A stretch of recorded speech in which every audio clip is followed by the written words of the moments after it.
Hello, and welcome to the video. If you're anything like me, then Deltarune has likely captured your interest in a way that just doesn't seem to leave. Sometimes I even catch myself idly wondering about some of my unanswered questions. And because of this, I have amassed many thoughts, theories, and opinions that I would like to share with you all, starting today with the night. Let's lead things off with a short analysis of the night. Then we can get started with the speculation. I plan on making videos that are mostly centered around analysis later down the line. So, if theories aren't your thing, please consider checking back in the future. Alright, let's begin. The Knight is, at this point in time, the main antagonist of Deltarune. We know basically nothing about this character, and the only things we can say with reasonable certainty are that they are a lightener, and that they know about the roaring. With this little to go off of, it's impossible to definitively single out any one candidate with evidence that's been presented in-game. Despite that, I believe you can narrow down the possibilities, based on if it makes narrative sense for any given character to find themselves in the role. If a character's overarching themes and personality line up well, then I believe that makes them a much better candidate. Based on what we know about a character, they would need to be reasonably capable and willing to act as the Knight. It would cause a bit of a problem if the character who ends up being the Knight had beliefs contradictory to their actions as the Knight. If we look at the themes that Deltarune has put forward up to this point, a couple come to mind. And of course, there's always more time for the story to introduce new elements and themes, but I find it pretty likely that the main antagonist will be related to themes that have been established from the very beginning of the story. I believe by looking at these themes, it's possible we can come up with some potential motives for the Knight. It's important for a well-written antagonist to have clear and defined goals and motivations. Flowey is the perfect example of this in Undertale. He's a complex character with a very simple motive, and we learn more about that motive as the game progresses. Even though we didn't know what his goals were from the start, they were still driving his decisions throughout. Obviously, this is only one aspect of writing an antagonist, but I'm singling it out to illustrate my point. Motive and desire are at the center of every living thing, and should inform us on how a character will act. If we apply this logic to our theorization, then I believe we can make theories that are, at the very least, narratively consistent with themselves. To summarize, the Knight is our current antagonist who will likely have a strong connection to one of the game's main themes. Any character that could reasonably have a connection to these themes, and who'd be willing to act on them, are far more likely. Whatever the Knight's motive is, it's also likely tied to this central theme. Today, we'll be focusing on the latter. By using Deltarune's established themes, I put together a couple of theories on the Knight's possible motives, and in this video, we'll be breaking them down. Alright, it's speculation from here on out, so if this is your stop, I will see you in a video or two, but for the rest of you that engage in a little bit of nonsense, let's proceed. On a surface level, this may seem contradictory to the Knight's actions thus far, but I have what I believe is a compelling reason for this to be the case. It all lies within the wording of the legend. Assuming that the Knight is working alone, it's basically guaranteed that the Knight knows about the roaring. With that being the case, it doesn't seem too far-fetched to assume they also know about the legend. These pieces of information are intrinsically connected and likely part of an even greater story we aren't privy to as of yet. I think it's likely that the Knight knows this story, or at the very least, more than we do. That would be consistent with what we've seen thus far. The Knight seems to be one step ahead of us. At the same time, I find it likely they're missing some context to that information. Without someone like Ralse to explain and elaborate on parts of the legend, they would probably just take it at face value. And so it's important to consider how someone would interpret that story as an outsider looking in. At this point you may be asking where I'm going with this. Well, please allow me to explain. Then, her heart pounding, the earth will draw her final breath. Only then.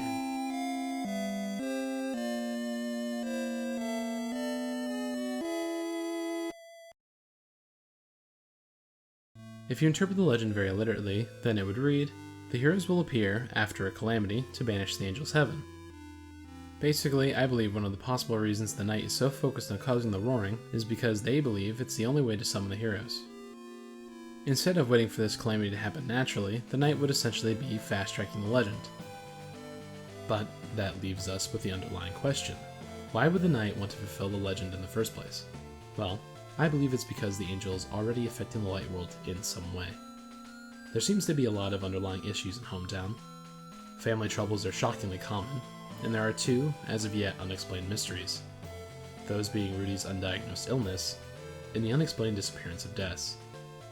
The Knight may have begun to notice these strange goings-on, or even possibly been personally affected by them, and that could explain why the Knight would want to be proactive.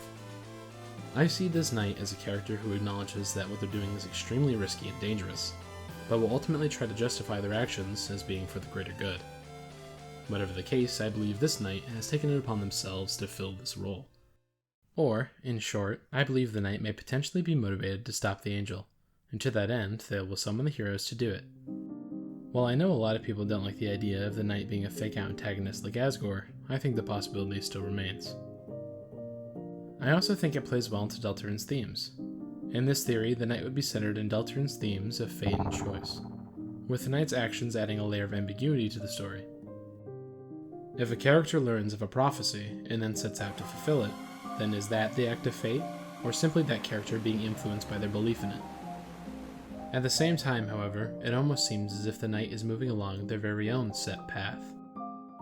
Despite us all technically being on the same team, we have all made our choices, and the conflict between us is seemingly unavoidable. I see a lot of potential for this theme in Deltarune's narrative, all wrapping back to choice, leaving us all with that lingering question in the back of our minds. Are we making the choices? I think this dynamic could work really well. Despite any lingering doubts we may have, we are all determined to see the story out to its end. Keeping everything centered around the legend isn't out of the realm of possibility either, and I wouldn't be surprised if we get more pieces of it as the chapters progress. But anyway, that's just one possibility. I have one more major idea to talk about. Before we get to that though, while we're here, I want to discuss another possibility using fate as its major theme.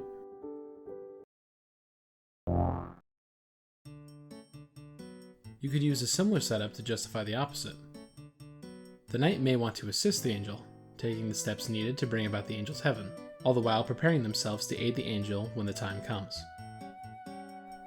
This would make the Knight a much more straightforward villain, which I think would be a nice subversion. There's something to be said for a simple and well-written villain, and I think having the Knight not end up with a redemption would be a refreshing change of pace, especially when compared to basically every antagonist in Undertale. This possibility would handle fate more directly, with the Knight this time trying to subvert it, which I find pretty interesting considering technically, for the time being, the main trio are also trying to subvert fate. By preventing the roaring, we would essentially be breaking the legend, which has always been kind of confusing to me. Ralsei believes we are heroes of legend, a legend that clearly states a calamity will occur at some point, which implies to me that we're destined to fail at some point, otherwise we would never get the chance to banish the Angel's heaven. If that's the case, then why hasn't Ralsei said anything about this? And why are we going out of our way to close dark fountains? My tangent aside, fate fits the Knight very well.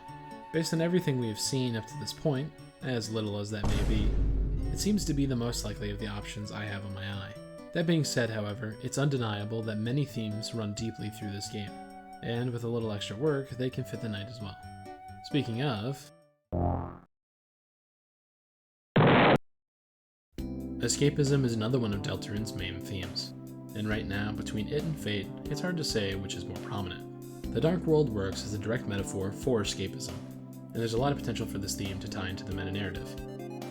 It's pretty obvious how the Dark World provides a sense of escapism to the characters. However, there is just one problem. It's pretty hard to say the same about the Knight.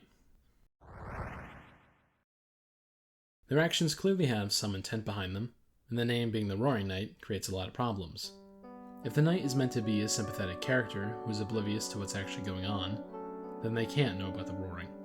It's possible that this will be hand-waved and whoever the Knight is only heard the name and thought it sounded cool or something like that, but I think that would be a bit of a letdown. I would like to think that the build-up the Knight has had thus far will amount to more than a joke. So, let's tweak the theory a bit. If you recall earlier I said, assuming that the Knight is working alone, well, this time let's do just the opposite. If we add another character into the mix, it can fix a lot of problems that theories like these face. There's a couple of ways you could go about this, but I think this is the most interesting. If the Knight were being manipulated in some way, it would open up a lot of possibilities. we would no longer have to account for the knight's desire to enact the roaring, and it creates the possibility that the one pulling the strings is a dark nerd. It would also be the easiest way to explain how the knight enters the dark world and how it works. Additionally, the ambiguity surrounding them works this theory's favor.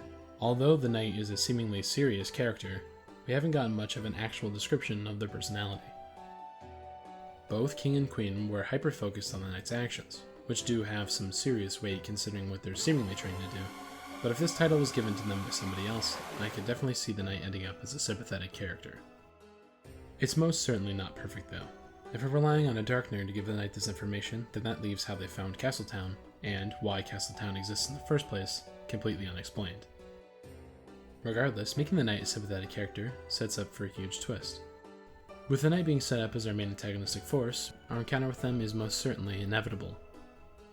When we finally meet and realize the knight doesn't actually know what's going on, it would be a huge turning point in the story. And the outcome of this moment has the potential to fundamentally reshape our understanding of the events of the story up to that point, recontextualizing characters' actions and presenting us with a new perspective moving forward. All in all, while Escapism is harder to connect to the knight directly, I think it's going to be a very strong theme in Deltarune overall. And, compared to Fate, I think it has much greater potential in the meta-narrative. But that is an entirely different can of worms, and a little bit out of the scope of this video. So I'll just say that I think a meta-narrative centered around escapism, in a game that has a certain way of sucking people in, would be particularly potent. I'm certain that we'll be talking about this external story at some point in the future, but for now I think I'll leave it to the professionals. Overall, this would be a vastly different knight compared to the other theories we discussed. The knight would serve more as a stepping stone to the actual antagonist rather than being one themselves. And I know this is a pretty played out trope, but despite that, I think this could still be a really compelling path for the story. A strong character.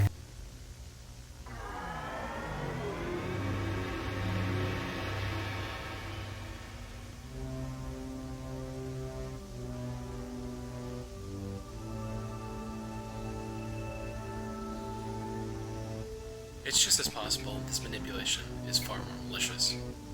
An unknown character may be controlling the knight, similar to the way we control Chris. We already have seen how something similar can be achieved in Snowgrove. Whoever this mysterious figure is, would be using the knight as their puppet, making them able to open fountains remotely and anonymously. This could even give a Darkener the opportunity to affect the late world, despite being unable to go there directly.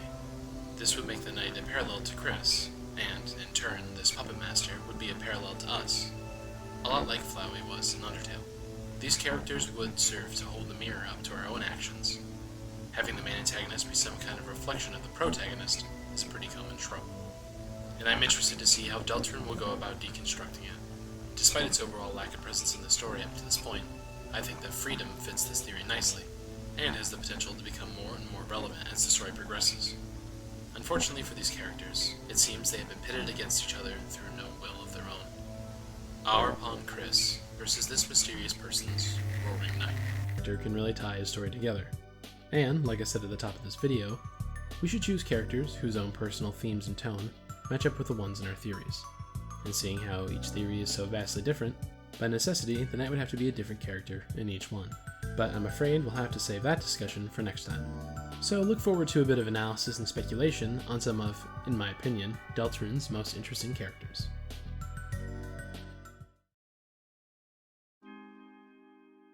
And that will just about do it for now. I can't wait to see what direction Deltarune's story will take. No matter how it shakes out at the end of the day, I'm sure it's going to be great. I barely scratched the surface of the stuff I could talk about. Needless to say, there is a lot to speculate on when it comes to Deltarune. But don't get in your head that's all I'm about. I plan on doing analysis videos, video essays, and dissections of other games I enjoy. I'm also an amateur artist. The thumbnail and some of the other odds and ends in this video were created by me. So if any of that interests you, please consider sticking around. And finally, thank you for watching. Even if you disagree with the things I presented, I hope it was at the very least entertaining. If you have any gripes with anything I said in this video, or have your own theories, please let me know down in the comments. Seriously, I love reading unhinged conspiracy theory level stuff, so do not be shy. Oh, also, I already have a specific character in mind for each of the theories I presented in this video. I'm curious to see if any of you can guess who they are. But with all that being said, thank you all so much, and good night.